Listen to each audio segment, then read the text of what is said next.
नमस्कार मंडळी, आजची सकाळची सुरुवात नवरोबाच्या नाश्त्यासोबत झाली होती. त्यानंतर मग घरातली दिवाबत्ती करून घेतली आणि आज खूप दिवसानंतर मी जिमला चालली आहे. तर आता खूप सारं बॉडी पेन होणार आहे आणि यार एक्सायटेड होते खूप दिवसांनी, क्योंकि 1 महिन्याचा गॅप झाला होता. गेल्यानंतर आधी कार्डिओ केला खूप सारा, नंतर मग थोडंसं पाणी पिल्यानंतर आज बॅकचा वर्कआउट केला आणि बायसेपचा वर्कआउट केला.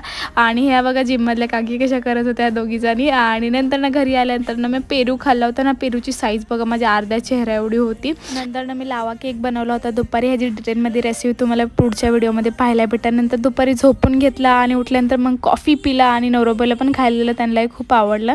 आणि रात्रीच्या वेळी नवरोबाच्या डॉक्टरकडे गेलो होतो, म्हणजे त्यांची स्किनची ट्रीटमेंट चालू होती. खूप दिवस झालं जायचं होतं पण वेळच नव्हता. मग ह्यावेळी गेलो आणि आल्यानंतर थोडंसं मार्टमध्ये गेलो होतं आणि थोडं सामान आणला आणि घरी आल्यानंतर जेवण बनवलं. आणि आपले 1K सबस्क्रायबर झाले आहेत गाईज, तर खूप सारं थँक्यू तुम्हाला. उद्याच्या व्हिडिओमध्ये भेटू. बाय.